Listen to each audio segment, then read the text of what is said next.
Today, we are saying goodbye to what might be the nastiest bilge we've ever seen. Just take a look at it. I mean, look at this mess.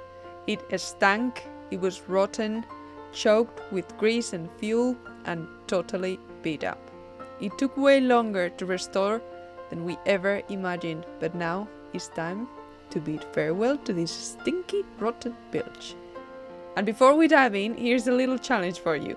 How many times do you think we'll say the word bilge in this episode? Drop your guess in the comments below.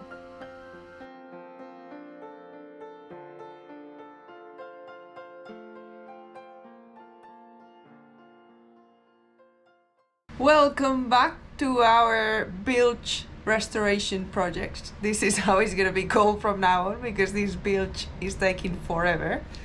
We want to achieve as good of a finish as we did on the outside and get on to the next phase to make the boat stronger and prettier and functional, but the weather is not helping very much. So our goal the next few days is just getting everything totally ready for when the weather is good, we can paint. We're doing four layers, coats, yeah. 4 coats of epoxy primer on the bilge, and we need 4 days of dry weather. Temperature is alright, although I don't know if you can see the steam coming out of our bodies, but well, temperature wise we don't worry too much, it's more the rain. And also we need to wait minimum 7 days since we finished fiberglass in the engine bed for all the epoxy to stop fuming and like doing its thing. So yeah, time is a little bit of a problem, but we're gonna just work towards our goal, get the boat as ready as possible for paint day. I know that the good weather will come, it's just at the moment things are a little bit slow, like come on. But And we're slow enough without weather problems. We are slow. So yeah, well it's the weather's fault basically. Yeah. So yeah, we'll just do little jobs to keep going, and when the weather gets better, do better weather jobs. Yeah. It is what it is. Job number 1, working on the engine bilge. I think we already told you we're gonna put 2 strum boxes in this corner and then the electric bilge pump over there. But today we've made a decision of just installing 1 strum box here because the space is quite tight. So we've marked the hole, we're gonna over drill them, fill them with epoxy, and then we can drill them back so we don't have any water ingress on our keel and all the repairs that we did here. This means that we won't be installing that other strum box. Instead, we will be installing a vertical one on that other side of these. We found that Japsko and Whale make one that has the vertical outlet instead of coming from the side. And the Whale one is smaller than the Japsko. And we've cut this little piece of cardboard just to test that it will fit. So we've ordered one now, so it hopefully will be here in a few days. So it will be installed there vertically. The hose will run up the hole somewhere there and then onto the wall, because obviously the shaft is going to be here, so it can't come straight up. But yeah, now they're a bit more spread out and there's more space. So yeah, that's the plan for the engine bilge. Also, that electric pump is not going to be screwed onto the bilge. Stuart's going to fabricate a bracket with fiberglass that is going to be attached to this. It's going to be like an L or a T-shaped thing. So it's going to go like that and like that. So that pump will be screwed to that. So if we ever need to fix it, replace it, whatever, we just unscrew it from this bit, take the contraption out with the bilge pump attached to it. This is a good example of how plans change. Stuart bought those 2 strum boxes thinking that that was gonna be it, and then when we put them in place it didn't make sense, it was too tight of a space. So now we've made a new plan. but I think this is the one. So yeah, drill those holes. Maybe, actually, I'm thinking about that now. We wait for that second strum box to arrive and then we can drill them all together and fill them all together. But I think Stuart's gonna be working on that bracket today. He's got this box ready with some plastic, and I think he's going to put the fiberglass over in this corner and make an L.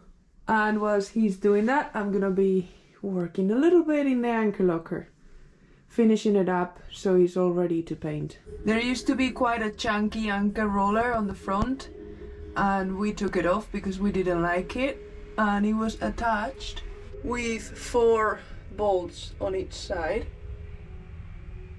that we filled and also patched with fiberglass on the outside. But I would like to put some fiberglass on the inside as well to make sure that they're sealed. So I'm just gonna put a patch over there and a patch over there. And I think that's pretty much it in this anchor locker. Just give it a bit of a clean, maybe sand a few areas, and then it's ready to paint. Pretty happy how this turned out. We just need to drill the hole on the side. Probably might be on this side because the board is a little bit leaning to that side. And then the water can drain out of the boat.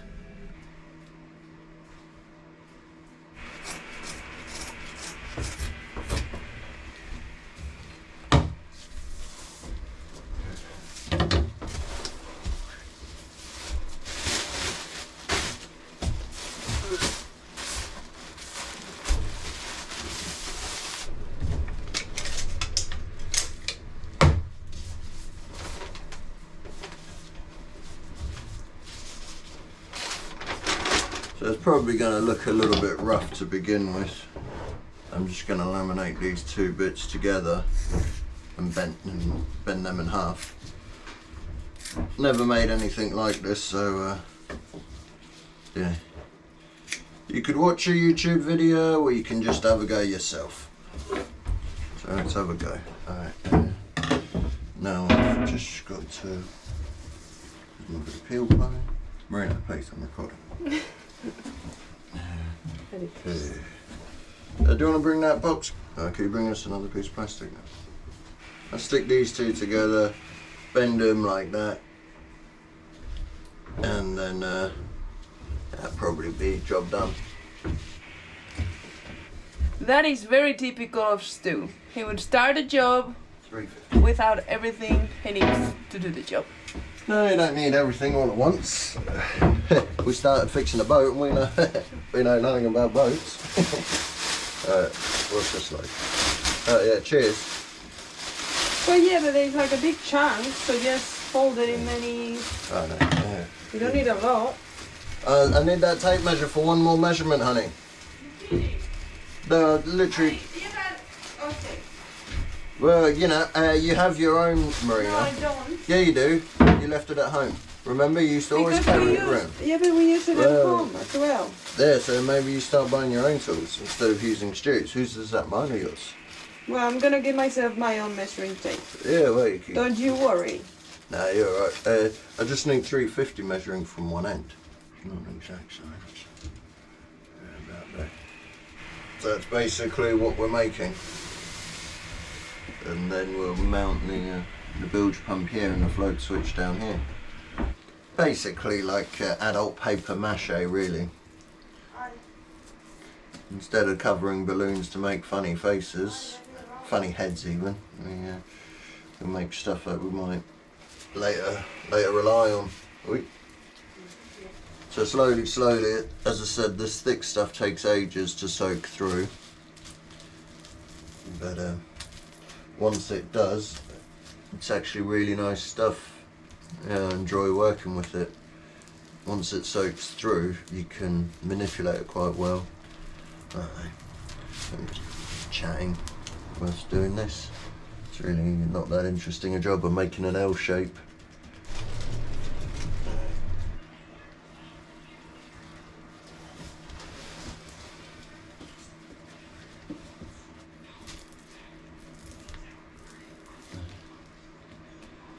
don't think it's too bad. That's just in case I need to add to make that a T. And that's it. That is my box. Yay. Well, it's not really a box, it's an L. The technical term is bilge pump holder. Yeah. Custom bilge pump holder. Oh yeah, if you add custom to anything, it's worth like 3 times more. Yeah, it's it. It's a boat part. So yeah, with a little bit of shaving and some little bit of sanding, bit of paint. Oh, it should look beautiful. Oh come on, it's just a little bracket. What are you talking about? Yeah, I'm proud of it though. Good job. Yeah, good job. Well done. Weird weather. It's really cold in the morning and now I'm sweating. I'm going to show you my patches. There they are, almost invisible. So good. They have some peel ply on top so we don't have to sand them. I am happier now that those holes are sealed from the outside and from the inside. Look at that. There must be something else on there because there's a previous repair. Maybe there was a different bow roller before that one. It's always interesting to look at previous repairs and thinking about what might have been. I definitely think that our repairs look a little bit better. I mean, look at that edge. It's not even stuck. But that was probably done with polyester, I would say. And on top of the paint. So if that's held in there for this long and it was done on top of paint, I'm sure whatever we do is gonna be strong.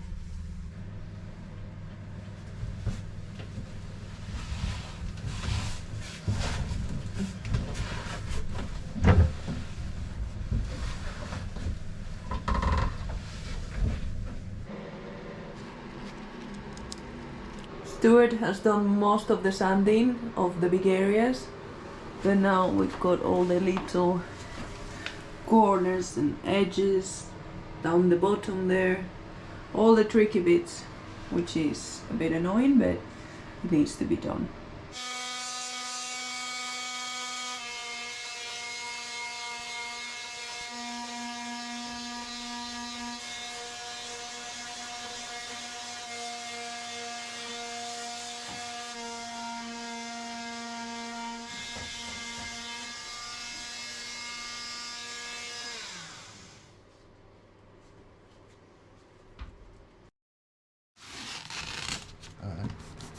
Seems okay.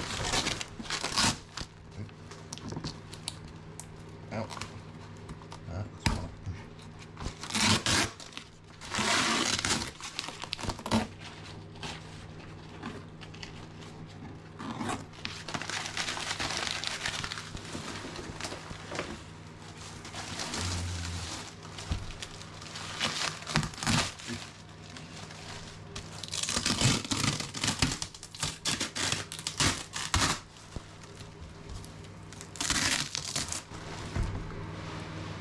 Pretty smooth, and it's not exactly an L shape. Might need another layer.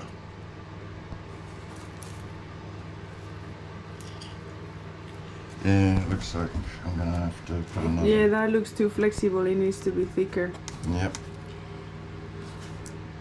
No, well, but just here, I suppose, just a couple of little layer here. Maybe I have to make a fillet then. That's annoying. Oh well. Yeah, no worries. I'll sign that later on today and carry on. Done. We've put 3 more layers, see if that makes it stronger. So now we're gonna have a look at those crossed joists that we have to put over the fuel tank. Yep. Get that cut. Yep. That is the problem. So to know exactly the place where those 2 joists are gonna go, we had to put the floor in place. which took a little bit of time because we wanted to check all the pieces and see if there were gaps between and how it all lined up. But this is a job I always enjoy, seeing the whole floor together. Look at that.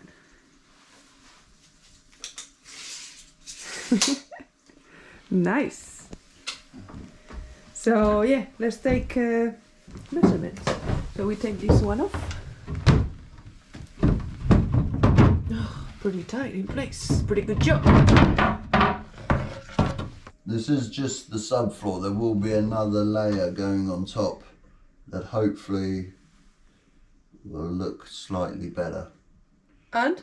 Yeah, let me double check. Oh, that cable.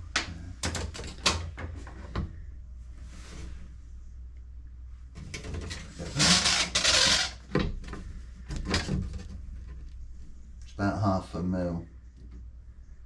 Oh, not worried about that. Can we make them both 1170? Oh yeah, yeah. Ooh. Of course we can do that.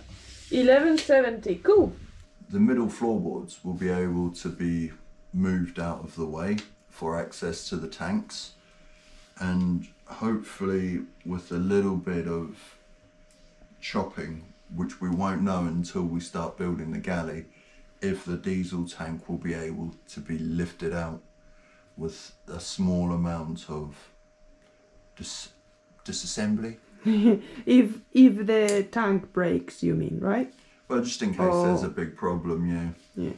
So we need to try, yeah, basically we need to try to build this area of the floor and this area of the galley in a way that we can disassemble it to take the tank out if we need to. Exactly. So that's why we're only doing the joists, the port to starboard beams halfway. Because that piece of the floor? This will be a solid piece of floor tabbed into the hole. Yeah, so we won't be able to lift it. So it's just a couple of little bits, but I'm sure over time we'll figure out a solution. Yes. If you go slowly and think ahead, we might get it right. Oh, we won't. Oh, we won't, exactly. But yes, as Stuart mentioned, this is just the subfloor, but it already looks so beautiful. I'm looking forward to move back on board and wake up, step on my floor. Nice. Yeah, thank you.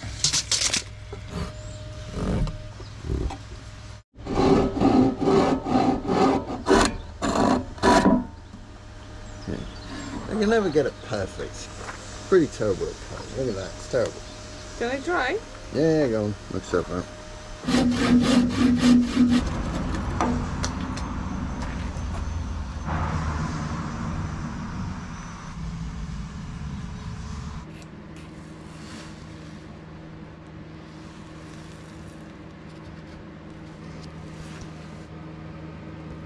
Okay.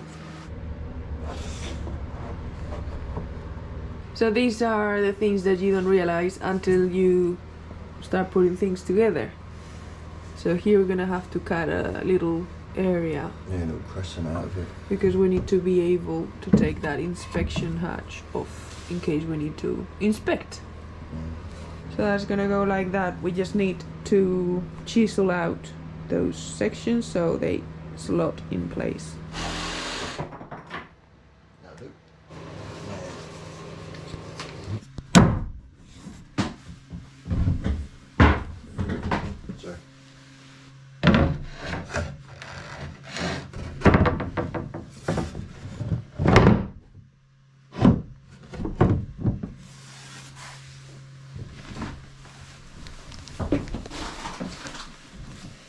So now this is solid. Well, more solid. Well, look how much it flexed before, and now it's just a little bit.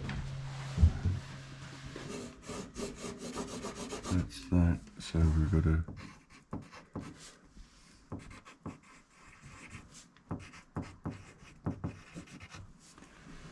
He's always like that. You cross one and then add another one, because now these joists need to be G4'd.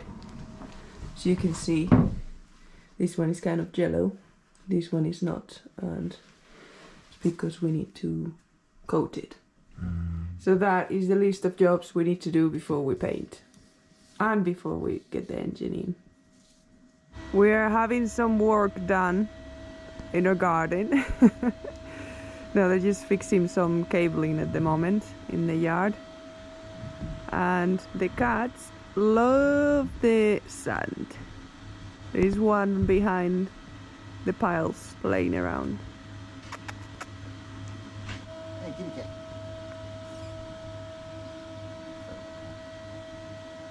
Too shy for us to. Here's the fiberglass bilge pump holder thing. It seems pretty strong. I'm sure some of those lines are straight. We'll just pick the straightest one. So hopefully that can mount on there with the float switch there, and it will all sit very neatly in the bilge. This is the little template I made of the bilge.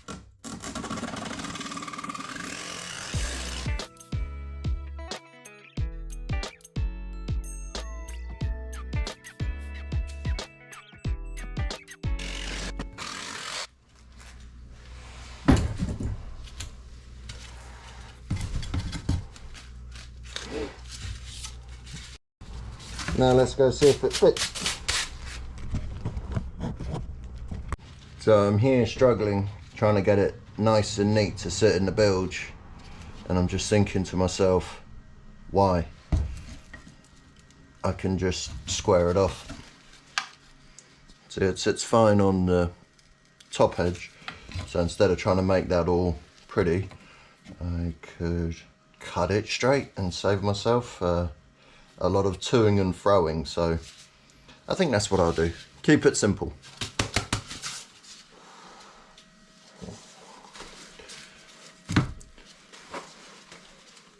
Ooh. Yeah. Horrible stuff. See it? And that's it. Just sits on there like that, and enough space for the little float switch.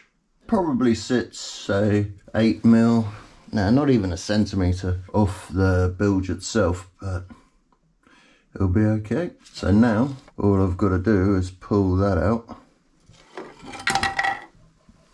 and like that we have access to the bilge pump. And in the back, as you know, will be the strum box for the manual. You might say, well, with the manual bilge pump there, you won't be able to get the electric bilge pump out. Yeah, you will. You unscrew the manual to get the electric out. It's really, you know how it is with boats. Sometimes you've got to move A to get to B, which means you can get to C. So, most importantly, keep up with your maintenance and keep up with your tests, and then you'll never get caught with your pants down, one would say. Do you think we can get a washer in there as well? Whoa. No, maybe. I don't know if you can see him now. Well, that's on. There we go. Beautiful. All right, let's go try it out.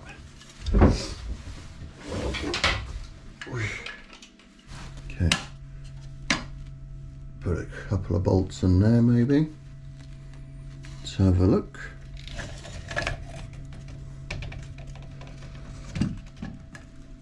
Yeah, that seems to work. Obviously there'll be a prop shaft in the way, so plus let's not forget I will be using both hands.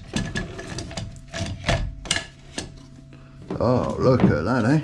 You couldn't make that stuff up. Okay, prop shaft hole. Bilge. Imaginary prop shaft in there. Undo the bolts. curse the job. Da, da, da, da, da, da, da, da, da, da, da. Oh, look at that, eh? Not just a pretty face. New strum box turned up. So now everything sits in slightly neater. So the plan is to over drill these 2 strum boxes. The most important reason to over drill is just so no moisture gets into the cruiser board. Underneath there's a layer of cruiser board. On a side note, I actually thought it was called cruiser board.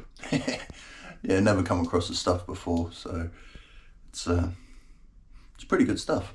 So yep, then we get those drilled and poured with some resin. Might put some sort of filler in, and then that's the bilge pumps taken care of. Yeah, they're pretty excited. At least that's another job off the list. At least if I hit the green stuff, I know I'm still on the cruiser board. And then you get the lovely scent of the expanding foam. It's got this lovely smell. It smells like a mechanic's hand wash.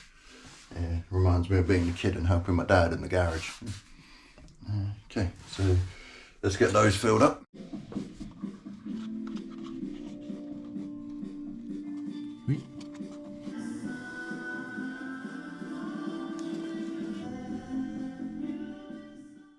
Alright, let's just do it. Let's get this bilge painted.